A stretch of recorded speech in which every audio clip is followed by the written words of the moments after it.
Assalamualaikum warahmatullahi wabarakatuh.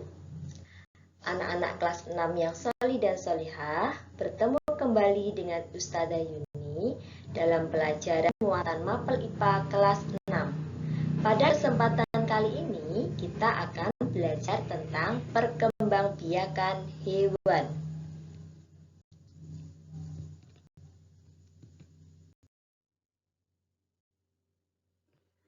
Perkembangbiakan hewan dibagi menjadi dua, yaitu secara vegetatif atau tak kawin atau aseksual, dan perkembangbiakan generatif secara kawin atau seksual. Perkembangbiakan vegetatif adalah perkembangbiakan yang tidak dimulai dengan peleburan sel kelamin jantan dan sel kelamin betina. Pada hewan, perkembangbiakan vegetatif dibedakan menjadi 3 cara, yaitu membelah diri, fragmentasi, dan bertunas. Perkembangbiakan dengan cara membelah diri terjadi pada amuba, paramecium, dan euglena. Amuba, paramecium, dan euglena merupakan hewan tingkat rendah yang tubuhnya belum sempurna. Jadi, perkembangbiakannya pun sederhana, hanya dengan membelah diri. Berikut skema perkembangbiakan dengan membelah diri. Tahap yang pertama, amuba yang sudah dewasa, yang sudah siap untuk bereproduksi, inti selnya atau nukleusnya membelah. Pembelahan pada nukleus diikuti dengan sitoplasma. Kemudian semakin lama sitoplasmanya semakin dalam lekukannya sehingga terbentuklah 2 organisme atau 2 sel anak. Sederhana sekali bukan? Perkembangbiakan vegetatif yang kedua yaitu dengan fragmentasi. Contohnya pada planaria dan bintang laut. Seperti inilah skema perkembangbiakan dengan fragmentasi. Tubuh planaria yang dipotong menjadi 5 bagian, maka setiap potongannya akan menyempurnakan diri menjadi organisme atau individu yang utuh. Nah, jadi contohnya misalkan di sini ada planaria yang dipotong menjadi 3 bagian. Ada bagian kepala, badan, dan ekor. Bagian kepala akan menyempurnakan potongan tersebut membentuk badan dan ekor. Itu juga bagian yang ekor, dia mampu membentuk bagian kepala dan badan. Perkembangbiakan vegetatif yang ketiga yaitu bertunas. Tunas merupakan cara perkembangbiakan vegetatif pada hidra. Skema perkembangbiakannya seperti ini. Pertama, sel hidra induk akan membentuk tunas. Tunas tersebut makin lama makin berkembang. Kemudian membesar dan melepaskan diri dari sel hidra induk.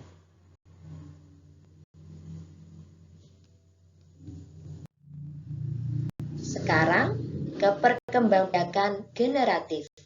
Perkembangbiakan generatif adalah perkembangbiakan yang dimulai dengan proses peleburan sel kelamin jantan dan sel kelamin betina.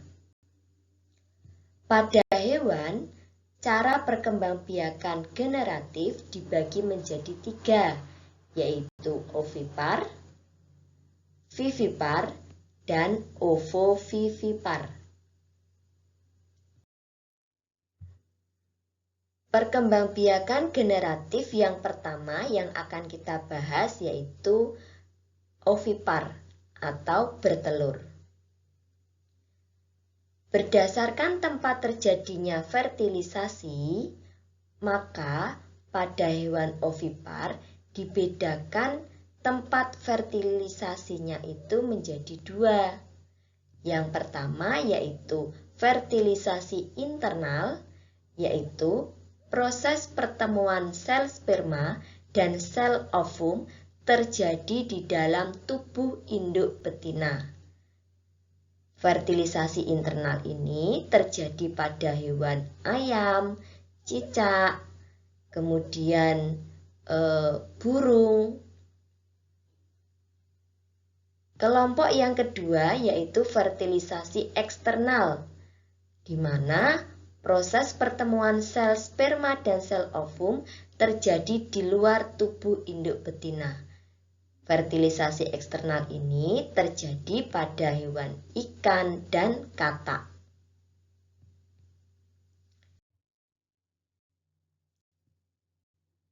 Ciri-ciri hewan ovipar yang pertama yaitu tidak berdaun telinga.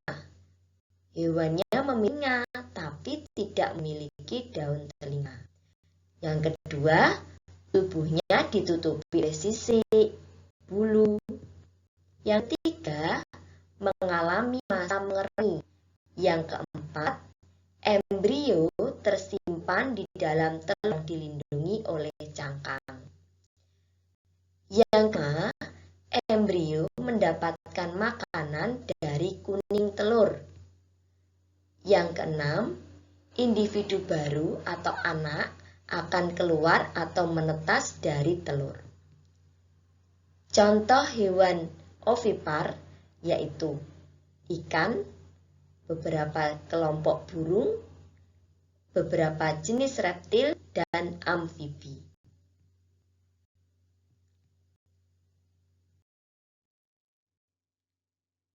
Cara perkembangbiakan generatif yang kedua yaitu dengan vivipar atau melahirkan.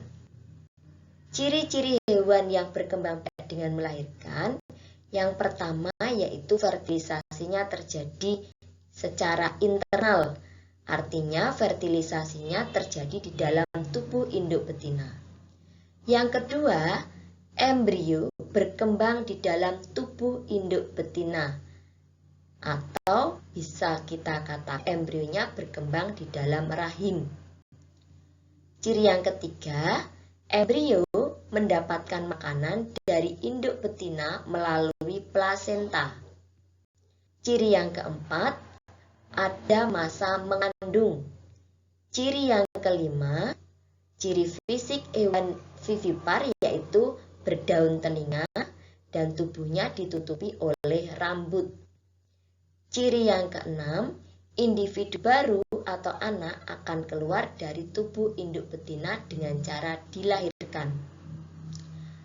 Contoh hewan yang berkembang biak dengan vivipar adalah mamalia.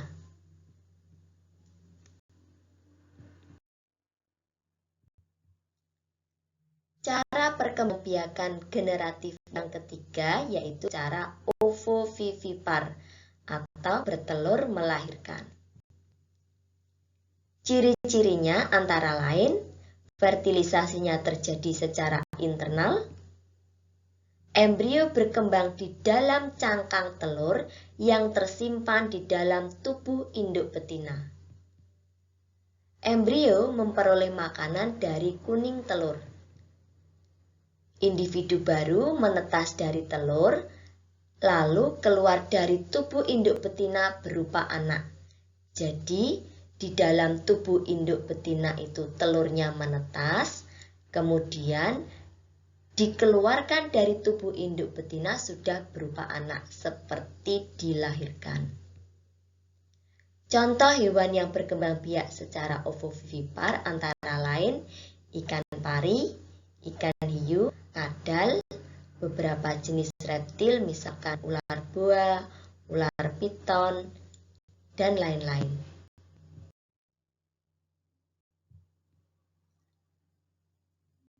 Setelah kita belajar tentang cara perkembangbiakan vegetatif dan generatif pada hewan, kita akan belajar tentang pelestarian makhluk hidup. Ada beberapa hal yang menjadi tujuan kita melestarikan makhluk hidup. Yang pertama, agar tidak punah. Yang kedua, untuk menjaga keseimbangan ekosistem. Dan yang ketiga, sebagai keanekaragaman hayati. Kita juga harus tahu apa saja yang menyebabkan hewan dan tumbuhan itu mengalami kelangkaan, bahkan mungkin mengalami kepunahan. Yang pertama yaitu kerusakan habitat. Manusia sebagai pihak yang paling bertanggung jawab terhadap kerusakan habitat. Yang kedua, masa perkembangbiakannya sangat lama. Yang ketiga, kemampuan adaptasi terhadap perubahan lingkungan yang terbatas. Dan yang terakhir, hewan atau tumbuhan tersebut memiliki nilai ekonomis yang tinggi dan nilai estetis. Agar hewan dan tumbuhan tersebut tidak mengalami kepunahan, maka sebagai manusia kita berkewajiban untuk melestarikan makhluk hidup. Pelestarian makhluk hidup berdasarkan tempatnya dibagi menjadi dua, yaitu pelestarian in situ, pelestarian hewan dan tumbuhan di habitat aslinya, dan pelestarian ex situ, yaitu pelestarian hewan dan tumbuhan di luar habitat aslinya.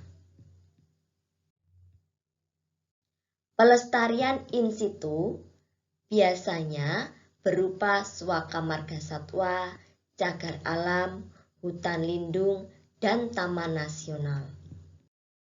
Berikut ini adalah taman nasional dan hewan atau tumbuhan yang dilestarikan. Ada Taman Nasional Ujung Kulon di Banten untuk melindungi badak bercula 1. Taman Nasional Waikambas di Lampung untuk melindungi gajah. Taman Nasional Komodo di NTT untuk melindungi komodo. Taman Nasional Bengkulu untuk melindungi Rafflesia arnoldi.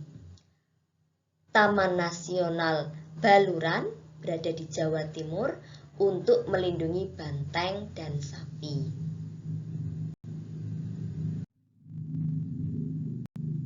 Pelestarian ex situ adalah pelestarian hewan dan tumbuhan di luar habitat aslinya. Tempat pelestarian ex situ berupa kebun binatang, kebun botani, atau taman safari. Contohnya, gajah dibawa ke kebun binatang Surabaya, berarti gajah tersebut telah dilestarikan secara ex situ karena habitat asli gajah berada di Kalimantan. Dari Kalimantan dipindahkan ke kebun binatang Surabaya, keluar dari habitat aslinya. Demikian penjelasan dari Ustadzah. Materi yang telah kita pelajari hari ini tentang perkembangbiakan hewan secara vegetatif dan generatif, pelestarian hewan dan tumbuhan secara in situ, semoga bermanfaat. Terima kasih. Wassalamualaikum warahmatullahi wabarakatuh.